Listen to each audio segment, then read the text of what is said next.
All right, so, uh, today we're diving into something pretty heavy. The John F. Kennedy assassination, Yeah. specifically looking at witness accounts from Yeah. this right here. The summer 2001 issue of the Kennedy Assassination Chronicles. Oh, wow. This is a publication entirely devoted to JFK assassination research. And, Entirely. yeah, pretty in-depth. Wow. Get ready, because I think some of your assumptions might be challenged today. Okay. So, I mean, we all know the official story, right? Lee Harvey Oswald, lone gunman, firing 3 shots from the Texas School Book Depository. Yeah. But there's always been so much debate surrounding this event. Oh, yeah. I mean, tons of books and documentaries. I feel like everyone has a theory. Exactly. And so much controversy, too. So that's why we're going to be focusing on these witness accounts. They offer a whole different level of understanding. Yeah, that human element, really puts you right there. Right there in the moment. And one of the things that I found fascinating was, reactions of some witnesses to that very first shot. Several witnesses described it as sounding like a firecracker or a car backfiring. Oh, wow. I mean, can you imagine hearing a loud bang during a parade and not immediately registering it as a gunshot? You're caught up in the moment, right? Everyone's excited you're outside. Absolutely. And that brings us to one of the strangest details I came across. Okay.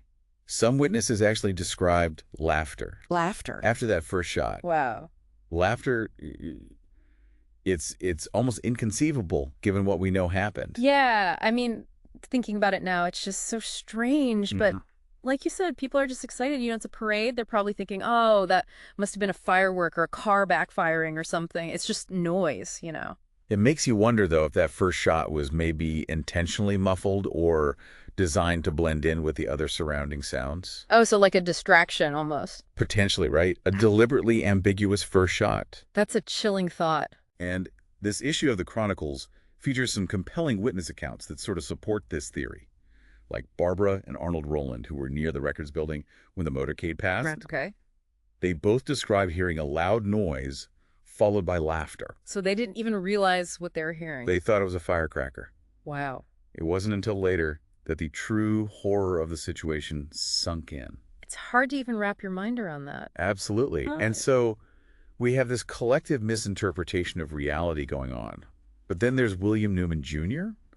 He was closer to the motorcade on Elm Street, Okay. and he saw something completely different. Oh, really?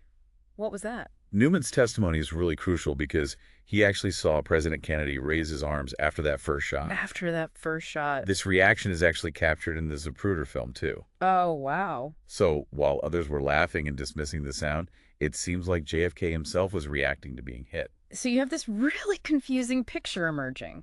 Yes, exactly. We've got confusion laughter evidence that JFK was reacting to the first shot. It's just a lot to unpack. But one thing's clear.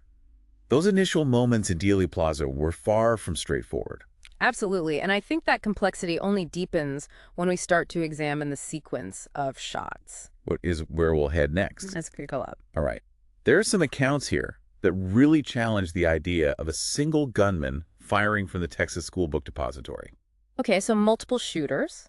Potentially, and those accounts might just change the way you look at this entire event. This is getting good. Oh, yeah. When you really start looking at some of these witness accounts, this whole idea of a single gunman firing 3 shots from the 6th floor of the Texas School Book Depository, it really starts to fall apart. Yeah, you're right. And one of the most compelling accounts comes from Welcome E. Barnett, a Dallas traffic policeman. Okay. He had a pretty clear view of the motorcade. Right.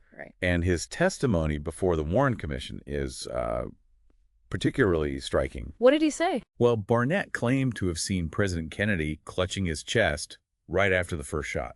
Oh, wow. So, like, immediately. Immediately, yeah. And that really contradicts the official narrative, right? The one that says the first shot was a miss. Right. Completely contradicts it. Exactly. And Barnett's account, along with several others, they really suggest that the first shot did in fact strike the president. Which means the single bullet theory. The idea that one bullet caused all the president's and Governor Connolly's wounds. That goes right out the window. Yeah. It really makes you think about how one little detail can change everything. Absolutely. And there's another witness, Sam Paternostro, Dallas district attorney. And he noticed something really strange about the timing of the shots. Okay. What's that? Where was he again? He was on the 2nd floor of the criminal courts building, I think. Right. Yeah, he had a pretty good vantage point. He did. And He testified that there was this distinct pause between the first shot and the subsequent shots. So more than one shooter? Well, if what he's saying is accurate, that observation really suggests that there might have been more than one shooter involved. It just doesn't add up. Right, the timing doesn't line up with the lone gunman theory. So we've got Barnett seeing JFK react to the first shot. We got Paternostro noticing a gap between the shots.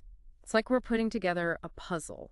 Yeah, each piece of evidence kind of casts doubt on those initial assumptions. And then, of course, we have the Zapruder film. Oh, yeah, it might have just been a home movie. Right. But it ended up capturing some incredibly crucial details. You're talking about those frames where you can see JFK's body language suddenly change? Exactly. After that first shot, his whole demeanor shifts. You know, he goes from waving to the crowd to clutching his throat and slumping forward. It's like his whole body just reacts. Yeah, and those are reactions that are consistent with being struck by a bullet. It's amazing what you can see when you really look closely. It really is. And speaking of details, the Chronicles goes into Jacqueline Kennedy's testimony. Oh, yeah, that was a fascinating read. It really was. Not only because she was the closest person to the president during the shooting, but also because... Yeah, parts of it were kept secret. I know. Parts of her testimony were initially withheld from the public. Yeah, and that just adds to all the mystery and speculation. For sure. Some people say it was to protect Mrs. Kennedy's privacy. Others think that there were details that might have contradicted the official narrative. And that's where it gets really interesting. The Chronicles highlights some newly revealed details from Mrs. Kennedy's testimony. Oh, really? Like what? Specifically, her description of the president's head wound. Okay. She described seeing a wedge-shaped piece of skull with ridges. Oh, wow. Very specific detail that wasn't in the initial public release of her testimony. So why is that so important? Well, it directly challenges some of the existing theories about the trajectory of the fatal headshot. Oh, I see. You see, there are conflicting accounts from the doctors who treated President Kennedy at Parkland Hospital in Dallas, and then the ones who performed the autopsy at Bethesda. So Mrs. Kennedy's observations could have potentially cleared up some of those discrepancies, but she was never asked to elaborate. Exactly. And that raises all sorts of questions, right? Like what else might have been overlooked or intentionally left out? Exactly. It really makes you wonder about the reliability of those official reports. It really does. You have to wonder if there was some effort to, manipulate or suppress evidence that didn't fit the narrative. It's definitely possible. And this is where we start to get into the possibility of a grassy knoll shooter. Okay. The next part of our dive really focuses on the accounts that point to that area. And I can't wait to see how those accounts challenge the official narrative. Mm. This deep dive just keeps getting more compelling. Oh, it's about to get really interesting. Okay, so we've talked about the chaotic scene in Dealey Plaza, Yeah. looked at the inconsistencies in the shot sequence, and even touched on the possibility of suppressed evidence. Right. Now let's really delve into those witness accounts that point to the grassy knoll. Yeah, that area has become so central to all those alternative theories about the assassination. It really has, and numerous witnesses reported hearing shots coming from that direction, or even seeing a puff of smoke. Which would mean there was a second gunman. It really makes you wonder, you have the official narrative that focuses on Oswald firing from the Texas School Book Depository. Right, yeah. But then you have these accounts that are pointing towards the grassy knoll. Yeah, it's hard to reconcile those two things. Exactly. It's almost too much to process. And it just shows how complex eyewitness testimony can be. Perception, memory, external pressures, all those things can influence what a witness remembers and reports. So how do we make sense of it all? How do we separate fact from speculation? Well, that's where careful analysis comes in. And this issue of the Chronicles actually presents two contrasting analyses of the grassy knoll witness accounts. Okay. One by Stuart Gallinor, who believes in a second shooter, and another by John McAdams, who refutes that theory. So you're saying even the experts can't agree? Well, that's the nature of historical research, right? Especially when you're dealing with an event as controversial as this one, there's rarely a single definitive answer. That's true. So what makes Gallinor's analysis different from McAdams's? Well, Gallinor really emphasizes the importance of distinguishing between evidence and inference. Okay. For example, he points out that seeing smoke on the grassy knoll is evidence. Right. But interpreting that smoke as coming from a rifle, that's an inference. So, like, it could have been smoke from something else? Exactly. Oh, I see. It's a small but important distinction. It is, and it just reminds us to be critical thinkers, to question how information is presented and how conclusions are drawn. Yeah, we can't just take everything at face value. Now, when we look at specific accounts that support the grassy knoll theory, there are some that are particularly compelling, Okay. like the testimonies of Thomas Murphy and Walter Winborn. They were railroad workers, right? Yes, they were positioned on the triple overpass, so they had a clear view of the area. And what did they see? Both Murphy and Winborn consistently reported seeing a puff of smoke on the grassy knoll. So more than one shooter. Well, their testimonies were actually corroborated by S.M. Holland, a railroad signal supervisor. Okay. He also described seeing smoke coming from the trees on the knoll. So you have multiple witnesses all claiming to have seen the same thing. From different vantage points. Wow. And the Chronicles mentions several other witnesses, too, whose accounts align with these observations. Eugene Boone, Lee Bowers, John and Faye Chisholm, Peggy Hawkins, Samuel Paternostro, J.C. Price, even Secret Service agent Forrest Sorrells. All pointing to the grassy knoll. And then, of course, you have those accounts that are even more unsettling. The ones where witnesses say they were pressured to change their stories. Exactly like Robert Edwards. What happened with him? His affidavit contains a statement that he claims he never actually made. Wow, that's wild. And then you have Richard Dodd and James Simmons. Cool. Both saw smoke on the knoll, but that detail was left out of their FBI report. That's unbelievable. It really makes you question the integrity of the whole investigation. It does. And I think the most shocking example is the revelation from Tip O'Neill, the former Speaker of the House, about Kennedy aide Kenneth O'Donnell. What about him? Well, O'Donnell initially testified that he heard shots coming from behind the fence. Right, the grassy knoll. Exactly. Yeah. But according to O'Neill, the FBI pressured O'Donnell to change his story. Saying he must have been mistaken. Yeah, a blatant attempt to manipulate the narrative. This deep dive into these witness accounts has really shown a side of the JFK assassination that we don't often hear about.